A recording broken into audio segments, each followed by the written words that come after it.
Good morning, stringers. It is Voodoo Stick Mod back again for another installation of Let's Make a Stuffie. Today we're going to be making the 7x11 size of the Cookie Badger. And this one's a little bit different because it includes applique pieces for the stripes and the arms and the feet. Now, again, this video is going to cover any stuffies that have appliques that are a single hooping. So I can't give you exact color stop numbers for everything because some designs will have more color stops than others. On this one, the first color stop is your die line, which is the same for all of them. So the two color stops you have to be most worried with are the first one and the last one. That's your die line and your final stitching for when you're going to add the back just before it. Everything else in between is either going to be design items, like the cookie or the foot pad on this one, or it's going to be applique, die lines, and tack downs. The applique die line gives you the suggested color for the applique fabric. You can use whatever fabrics you like. I'm going to be using Minky because I like the fluff of it. You can use Minky, fleece, plush fleece, cotton woven, flannel, terry cloth, whatever you like. Just keep in mind that the tighter the weave with less give to the fabric is going to make turning smaller designs more difficult. You also don't want to use something really open weave, like a burlap. Those don't always work because when you're trimming around the outside, things can just get all sorts of weird. Other things we are going to need besides our fabric, I have a piece of fabric for the front and a piece for the back. I have a bunch of pieces of fabric for the appliques. You can use scraps for this. I have some water-soluble stabilizer, the plasticky kind. We're going to use that to help keep the nap of the fabric from poking through and to keep things from getting lost in the design. I have a medium weight cutaway. I have two different pairs of scissors I can use for applique cutting. I have duckbills and I have double curves. I have pinking shears for cutting out at the very end. I have snips and I have tweezers around here somewhere that I can use for snipping thread tails. I have a dowel or chopstick used for poking out corners and such after turning. I have a pair of hemostats, which can help you reach in and pull things right side out or to insert stuffing. I have a needle and thread for at the very end for sewing it up. And I have stuffing. Obviously, if we're making a stuffie, you're going to need some sort of filling. I believe that is all the items that I have that are going to be needed. Anything else? Oh, you might need some tape. Tape things down, or pins if you prefer to pin. So the first thing I'm going to do is I'm going to load my hoop into my machine and I'm going to run color step 1, which, as I mentioned earlier, the color of thread listed on your color stop sheet is a suggested base fabric color. Be back after color step 1. Okay, I am back and I have run color stop 1. I ran mine in a slightly darker color so that you could see it better on here, just in case it's hard to see.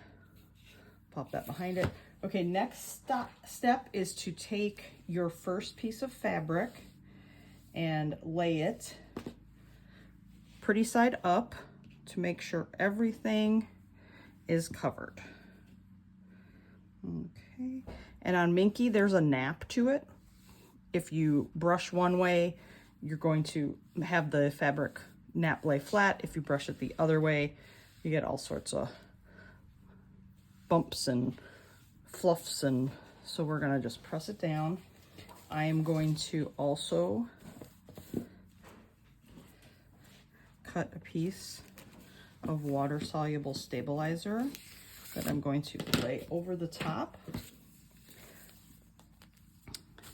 And I like to pin my stuff down, but you can tape it, or you can use some sticky spray for the fabric and tape the plasticky stabilizer. Just make sure if you do use pins, you use them from the top. You don't want them dragging underneath the hoop. Okay. If you hear noises, that's just my family.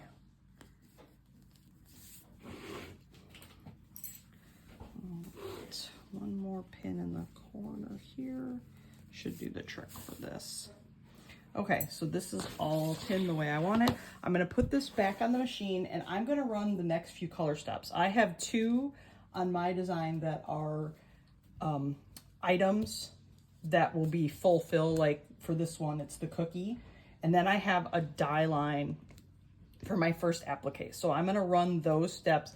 Make sure you refer to your color step sheet to see if you have design elements or if you have applique die lines, and you just want to run through anything between the first step and then before the tack down for the first applique. So any color steps that are design elements and the first applique die line is what you want to run next, and then meet me back here.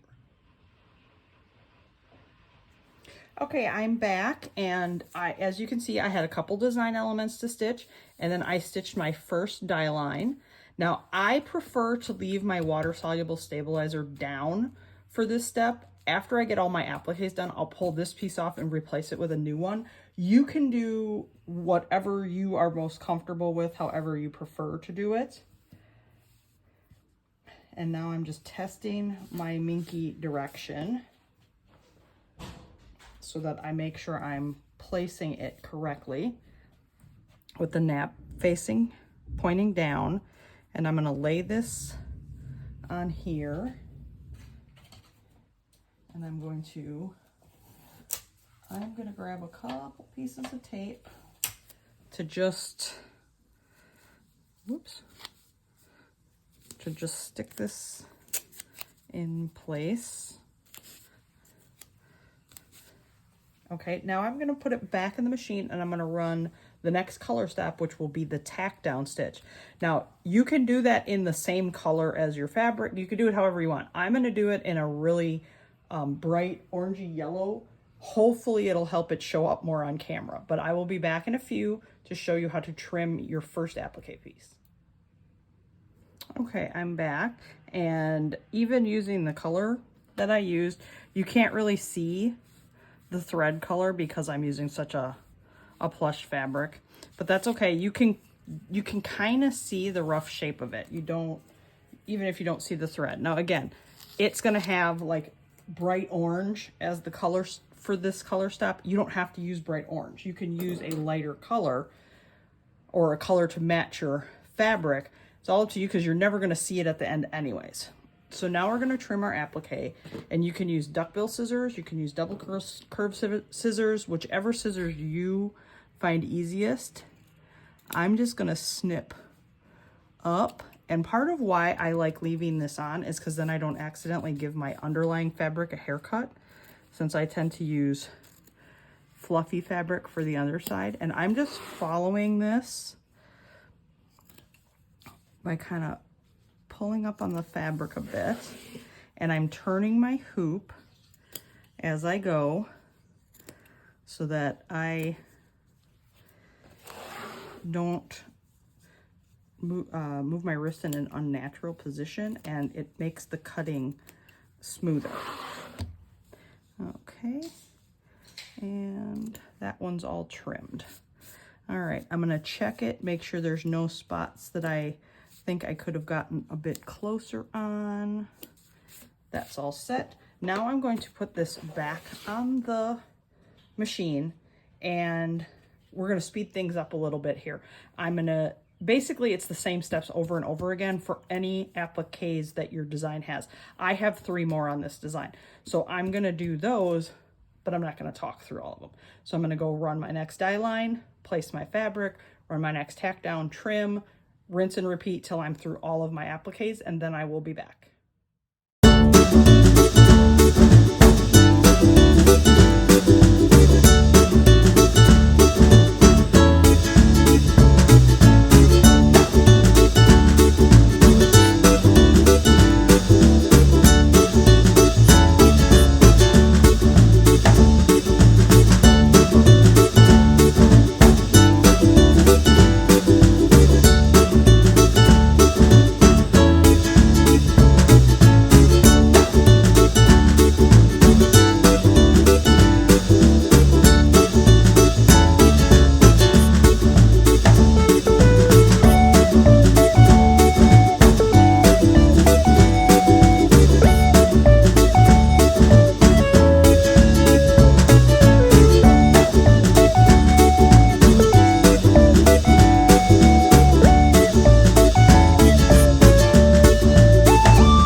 Okay, all of the appliques on my design have been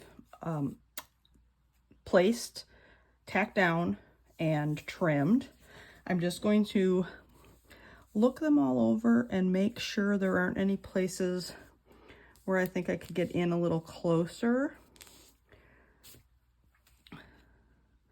so that I don't end up with fluff sticking out from the final satins that'll go around these. They all look pretty good. Okay, now I'm going to take off this piece of WSS. I know a lot of people would be like, why would you do that? Well, I want to put a new piece down so that when it does the satins on these, it keeps this stuff in where it needs to be, but also there's going to be some designs on top of some of my appliques, and I would need to put another piece over that anyway. So I'm just going to get rid of this one.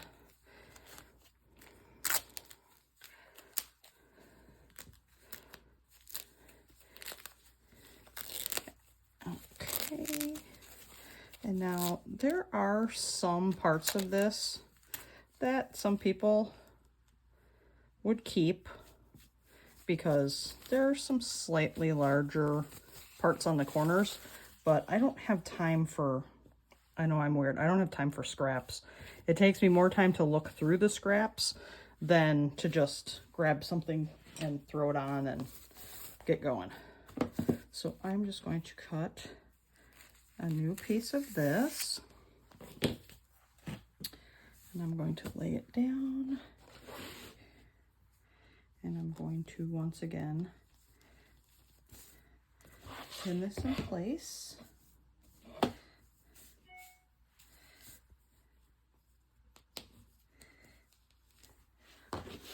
don't like how loose that corner is. I'll go back and fix that. I'm mostly pinning this not to keep the fabric in place, because you could do that with sticky spray if you wanted to, but mostly because this stuff will kind of pull and bunch in since there's nothing holding it down. And I don't like when it does that, so I'm just smoothing it out there. Okay. Actually, I'm gonna fold it over.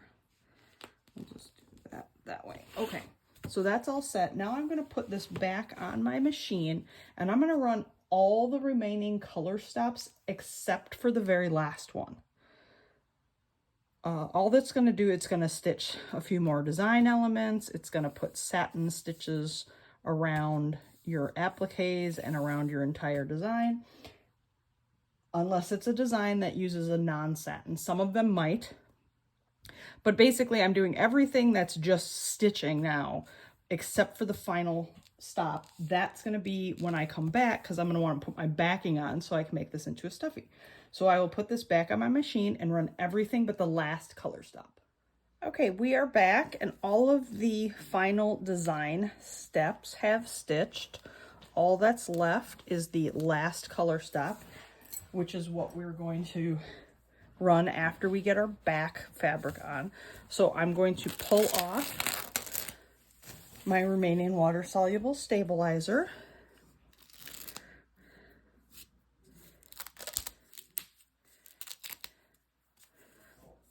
From around all the sections here. Okay, find my tweezers so I can kind of pick that out.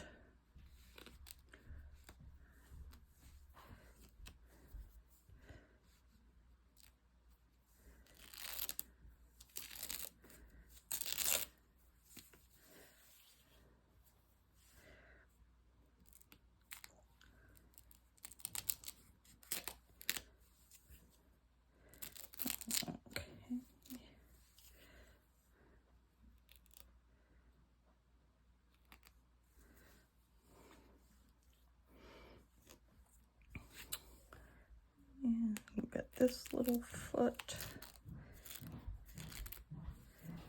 Make sure that's plucked off. Go around this foot. I think there's probably a little in there. And in here. Okay, all that's picked out. Now I'm going to grab my piece of backing fabric and lay that down so it's covering everything. And then again, you can tape or pin, whichever works best for you.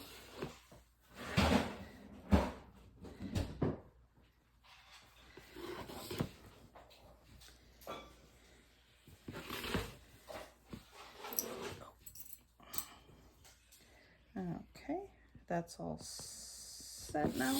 We're going to put it back on the machine and run the final color stop. Okay, we are back and the final stitch has stitched, leaving an opening for turning. I've already removed my pins and now I'm going to pop this all out of the hoop. I'm going to use my rotary cutter just to cut away some of the excess to make it easier to trim. Okay, now I'm going to take my regular scissors and I'm just going to snip up to the stitch line right on either side of where the opening is. Then I can fold my tab out of the way, because you want a tab so that you have fabric to tuck back inside to give you a nice clean edge when you're sewing your opening closed. And then I'm just taking my pinking shears and I'm going to trim around.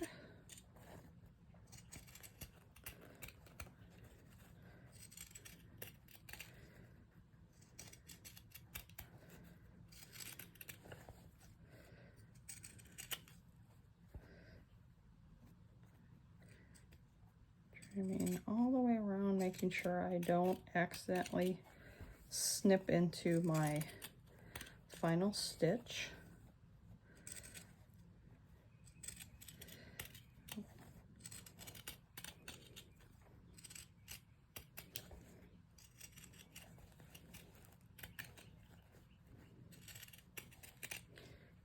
And around this final curve, I'm going to tuck my tab out of the way so I don't accidentally cut it off. Okay, that's done. Looks like I could use another little trim right there. Okay. Alrighty, now I'm going to take my regular scissors again, and in these inside curves, I'm just going to snip up to, but not through the stitching line. That will give me a better result when I go to turn this right side out so that things lay flat in those inner curve areas. Okay. All right, now I just need to turn this right side out. So I'm sticking my thumb in, taking my finger, and just kind of pushing that top edge through the hole. And then we're just gonna carefully work our way around, turning everything right side out. And then there we go. Now I'm going to just kind of take my finger and gently push out any areas for the most part. Now I'll grab my dowel chopstick blunt-ended turning tool, and I will use that to go back in and just make sure that the ears and the little cheeks and stuff are all poked out. I take my tool and just kind of run it gently along the seam, which helps kind of force out any funny spots. Now we just have to stuff it.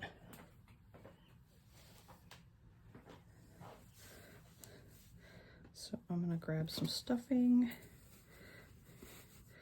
and push it in there, and then, oh, where did those go? There they are.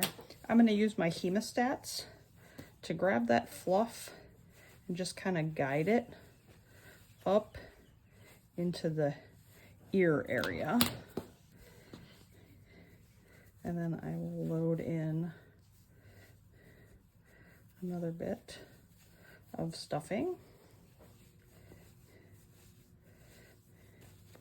and do the same thing. I'll grab my hemostats, use it to grab that stuffing and guide it up into the ear area there. Okay, and we're just going to keep doing this using our fingers or the hemostat or your chopstick or dowel if you want to just kind of push the fluff to the areas where it needs to fill around those outside edges.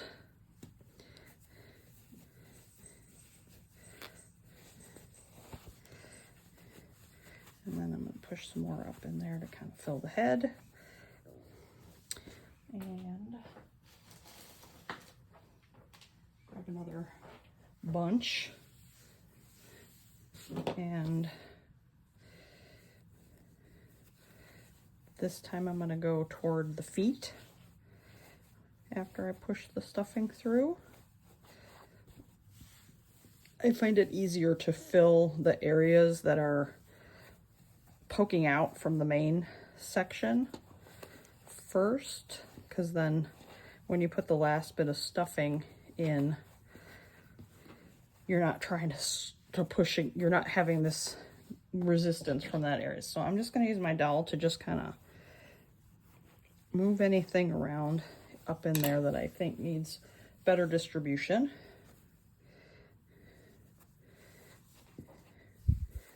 And then I will add another batch of fluff to fill them out.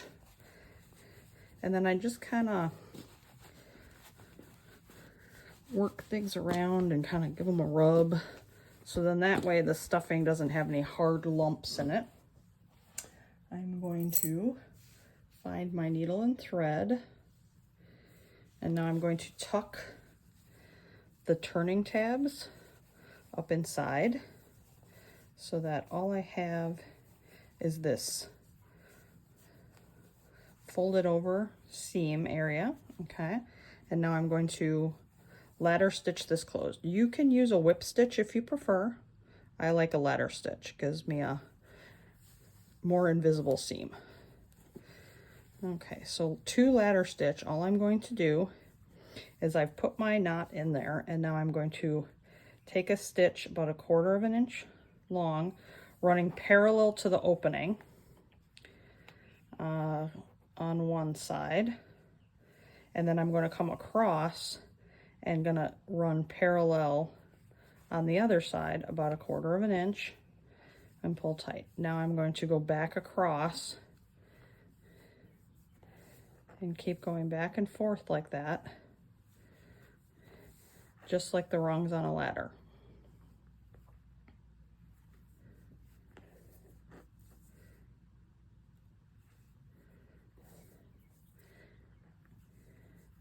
And as you pull tight, you'll notice that the seam just becomes invisible. You don't see thread at all.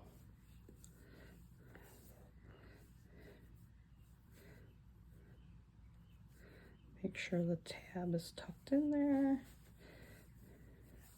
just like that. Okay. And then I'm going to just take one tiny whip stitch at the very end in order to make a loop for me to use as a knot. And I'm going to knot it, and then I'm going to just stick my needle in, push it way up toward the center, pull taut, very, very taut, and then snip the thread, and the tails will get sucked back inside, but we'll leave you with, oh, we got a little thread tail there. but we'll make having the tails inside means that you're won't be as easily able to come undone.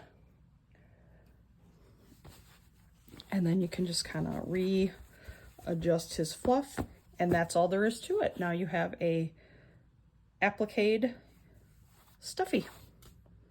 You can find the design on stringtheoryfabricart.com.